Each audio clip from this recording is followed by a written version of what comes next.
नमस्कार, prime talk में आपका स्वागत है।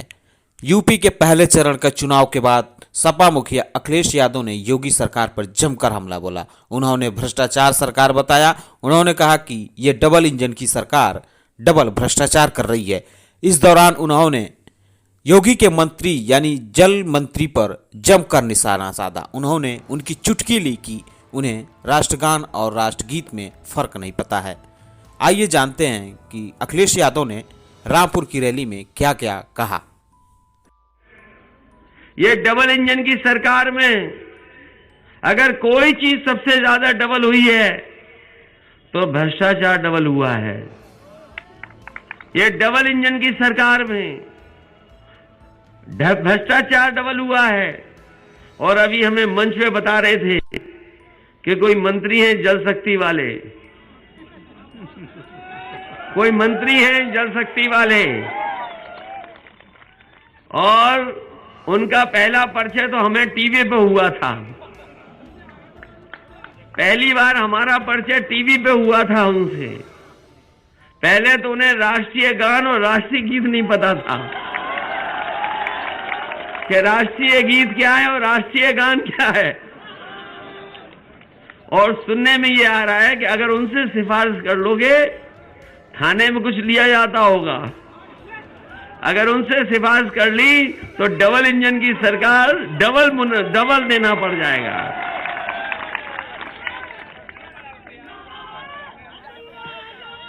इसलिए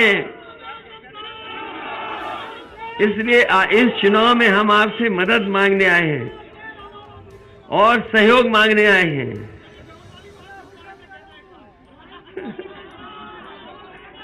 नहीं तो ये जिम्मेदारी अब आपकी है कि इन्हें डबल वोट से हराइए आप। Double double double double. और ये माहौल केवल आपकी विधानसभा का नहीं है। ये चुनाव बेईमानी से लड़ रहे हैं। आप लोगों ने तो इन्हें पंचायत में ही हरा दिया था, लेकिन बेईमानी की इन्होंने। अगर ये बेईमानी नहीं करते तो उत्तर प्रदेश के परिणाम कुछ और होते। इन्होंने प्रशासन से, पुलिस से, सब प्रशासन लगा दिया, पुलिस लगा दी। उस समय इन्होंने चुनाव पंचायत के जीते। ये पुलिस और प्रशासन नहीं लगाते तो उसी समय जनता इनके खिलाफ खड़ी हुई थी। कहीं प्रदेश में, देश में नहीं देखा होगा आपने कि अगर कोई मां या बहन वोट डालने जा रही हो, अपना पर्चा भरने जा रही हो, तो उसके कपड़े फाड़ दिए गए हों, छीन लिया गया हो। ये भारतीय जनता पार्टी के लोग हैं। एक बहन अगर पर्चा भरने गई थी तो उसको अपमानित करने का काम अगर किसी ने किया तो भारतीय जनता पार्टी के लोगों ने किया था। ये अधिकारी और ये तमाम लोग समझ लें, ये चुनाव पार्टी का नहीं है। ये चुनाव जो उत्तर प्रदेश का होने जा रहा है, ये जनता चुनाव लड़ रही है। जनता के साथ हम खड़े हैं, जनता के साथ।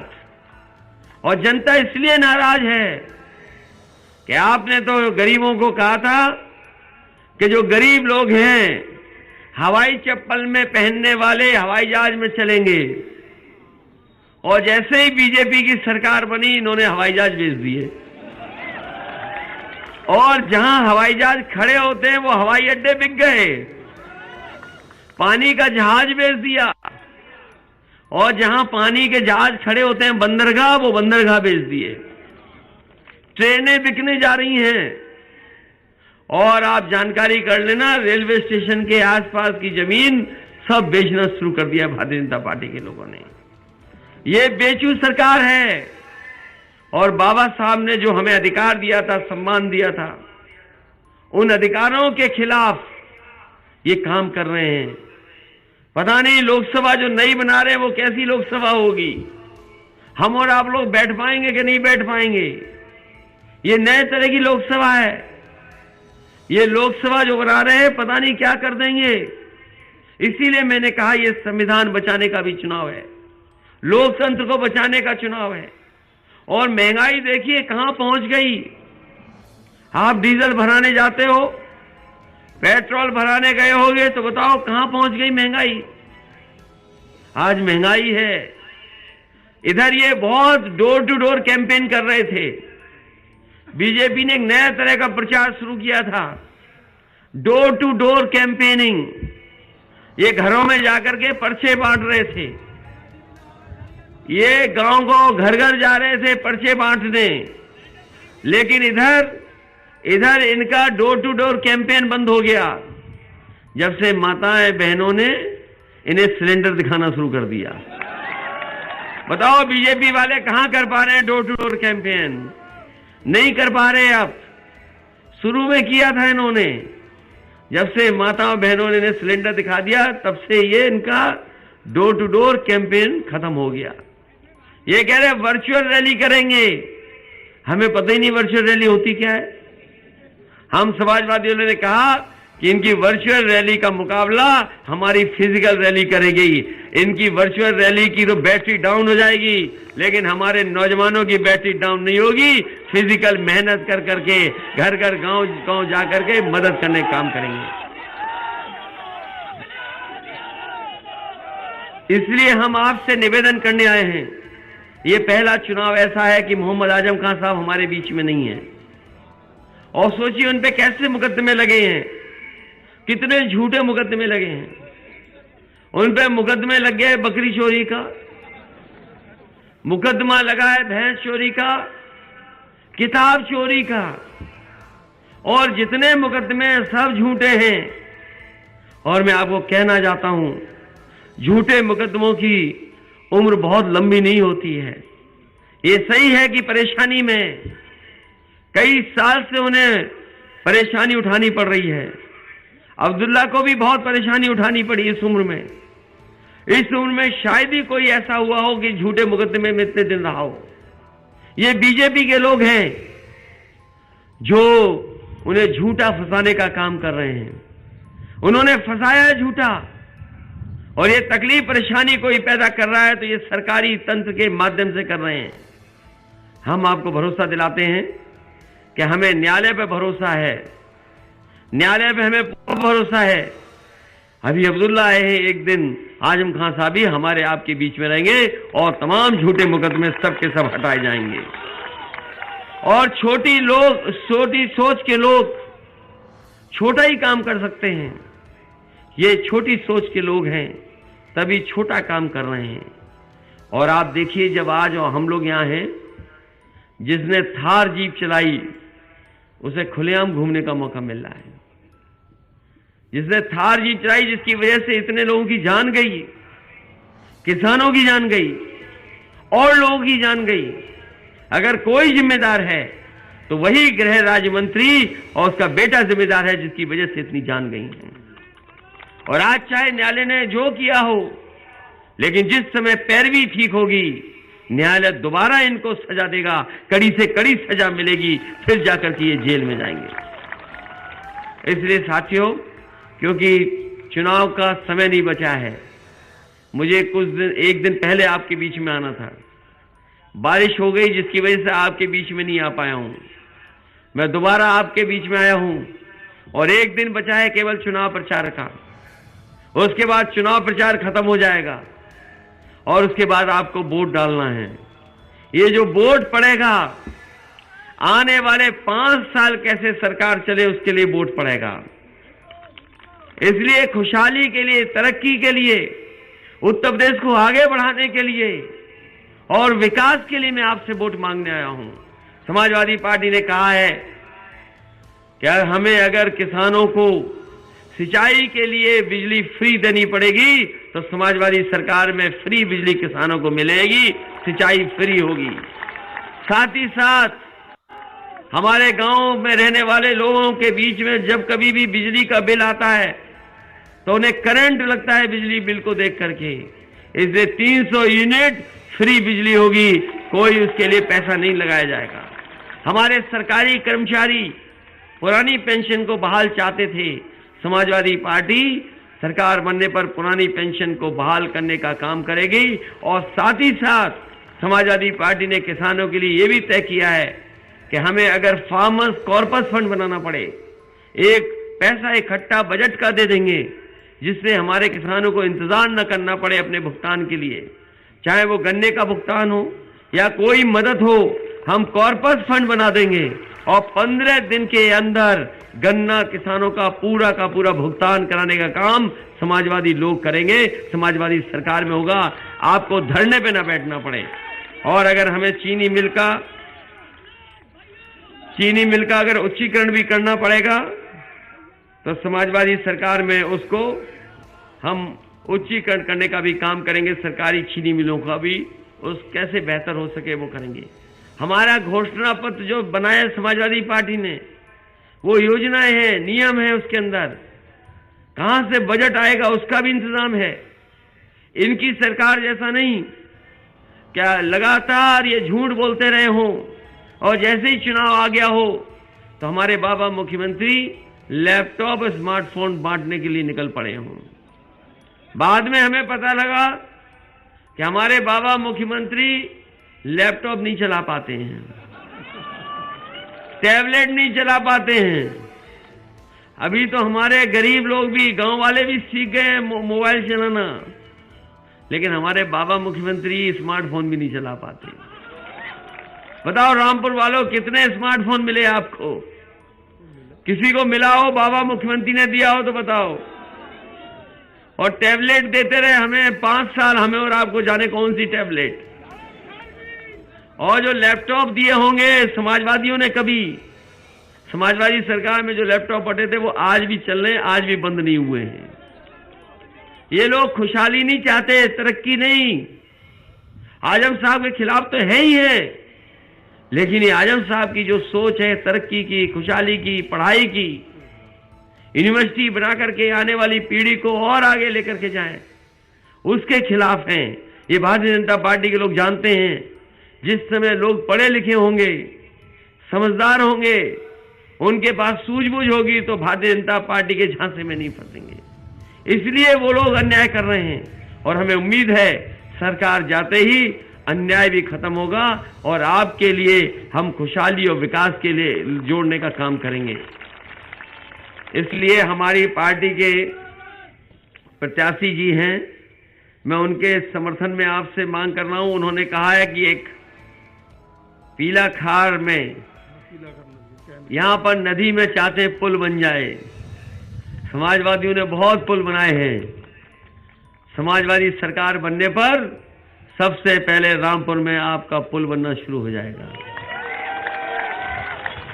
और विकास से जोड़ने का कोई हिस्सा रामपुर का विकास से छूटेगा नहीं। रामपुर के हर हिस्से में हम लोग विकास कराने का काम करेंगे। लेकिन इस चुनाव में आप लोग मदद कर देना, एक एक वोट साइकिल के चुनाव पर डाल करके इस भारतीय जनता पार्टी का सफाया करने का काम करना, यही निवेदन मैं आपसे करने आया हूं। आप सबका बहुत बहुत धन्यवाद और बहुत बहुत बधाई देता हूं कि यहाँ के किसानों ने, यहाँ के लोगों ने दिल्ली के आंदोलन को और गाजीपुर के बॉर्डर के आंदोलन को सफल बनाने का काम किया। कोई भी रुकावट आई होगी, कोई भी परेशानी आई होगी, पुलिस से करके किसी के सामना करना पड़ा होगा, यहाँ का किसान झुका नहीं और झुका नहीं तो ये कानून वापस हो गए। मुझे उम्मीद है कि ऐसी सरकार जिसने दुख और तकलीफ दी, परेशानी दी, जो खाद नहीं दे पा रही, कीटनाशक दवाइयां नहीं दे पा रही, हमारी आपकी फसल जो पैदा हो जाए उसकी कीमत नहीं दे पा रही, ऐसी सरकार को आप सब मिलकर के सबक सिखाने का काम करना। हम आपको भरोसा दिलाते हैं, समाजवादी पार्टी ने कहा है कि हम किसानों की याद में किसान स्मारक भी बनवाएंगे और साथ ही साथ जितने भी किसान शहीद हुए हैं 700 से ज्यादा, उन सभी परिवारों को अपनी समाजवादी सरकार में 25-25 लाख उन परिवारों की मदद करने का काम हम समाजवादी लोग करेंगे। बहुत बहुत धन्यवाद। इस भरोसे और इस उम्मीद के साथ कि जिस समय आप वोट डालेंगे, एक एक वोट साइकिल पे डालने का काम करेंगे, साइकिल की मदद करेंगे, जिससे कि न्याय मिल सके उत्तर प्रदेश में। हम सब मिलकर के संविधान और हम लोग मिलकर के संविधान के तहत जो बाबा साहब ने हम लोगों को अधिकार दिए हैं, उन अधिकारों को आपको दिला सकें। बहुत बहुत बधाई, बहुत बहुत धन्यवाद।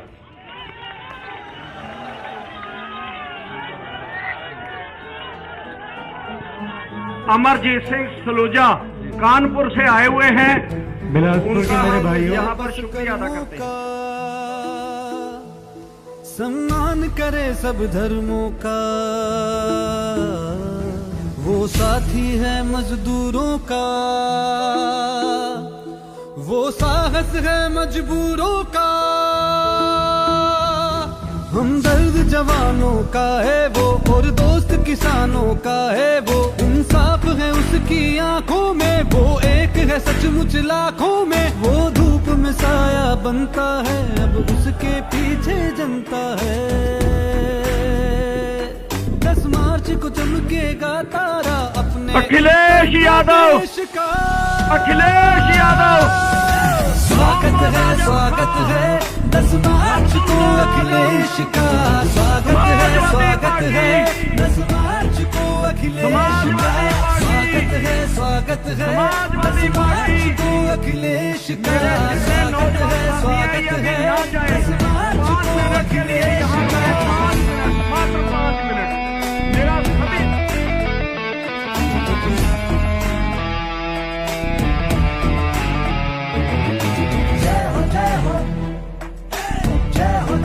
अखिलेश की जय हो, जय हो, जय हो, जय हो अखिलेश की।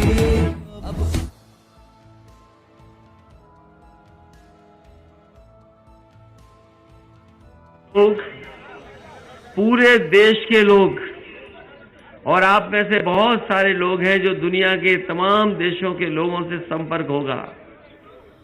आज पूरे देश की निगाहें अगर किसी चुनाव पर हैं तो वो उत्तर प्रदेश के चुनाव पर है कि उत्तर प्रदेश की जनता आने वाले समय में क्या फैसला लेने जा रही है।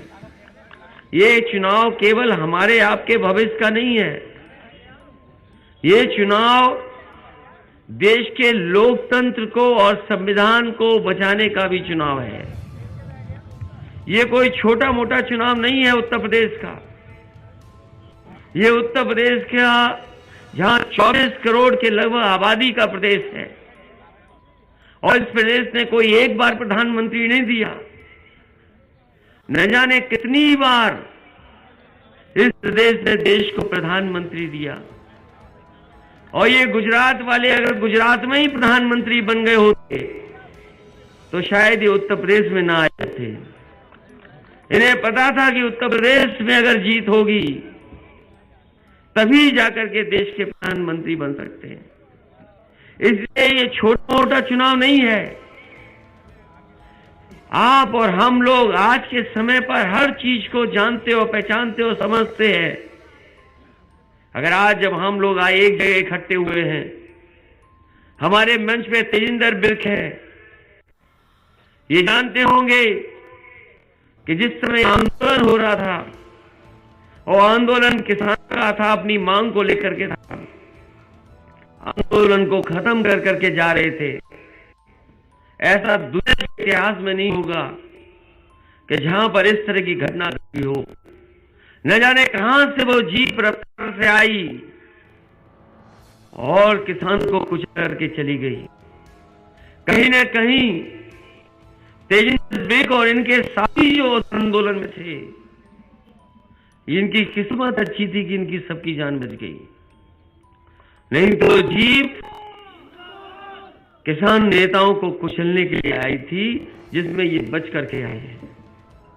जिस समय ये सूचना मिली मुझे, उसी समय मैंने फोन मिलाया और मैंने कोशिश की कि इनसे बात हो जाए। मौके पर जो लोग थे उनसे बात हुई, उन्होंने बताया कि इन्हें अस्पताल में भेजा गया है। जब मेरी डॉक्टर से बात की, इनसे खुद से मेरी बात हुई, पहचान नहीं सकते थे, बहुत गंभीर तरीके से घायल। मैंने डॉक्टर साहब से बात की और कहा कि जो इलाज आप करिए, और आप नहीं कर सकते तो इन्हें रेफर करो। इन्हें रेफर कर दिया गया अस्पताल में इलाज हुआ, जिसकी वजह से ये जिंदा बैठे हैं आप हमारे बीच में।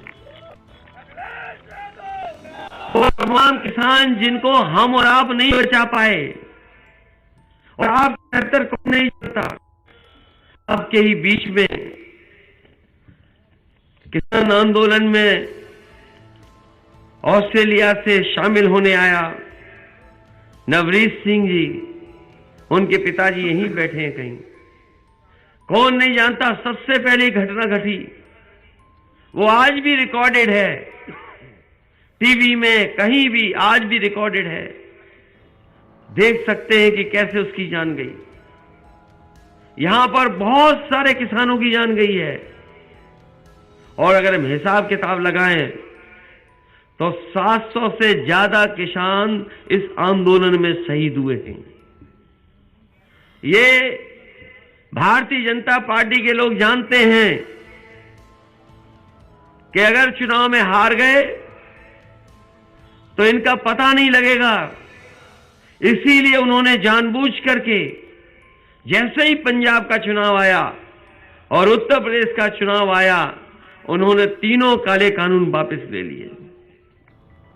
ये किसानों के हित में तो है ही है, लेकिन भारतीय जनता पार्टी ने केवल वोट के लिए ये कानून वापस किए हैं।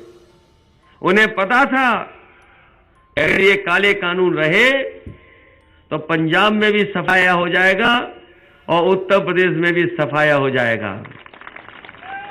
मैं इन भारतीय जनता पार्टी के लोगों को कहना चाहता हूं, पहले चरण का चुनाव खत्म हो चुका है, वहां के लोगों ने तो इनकी खाट खड़ी कर दी है।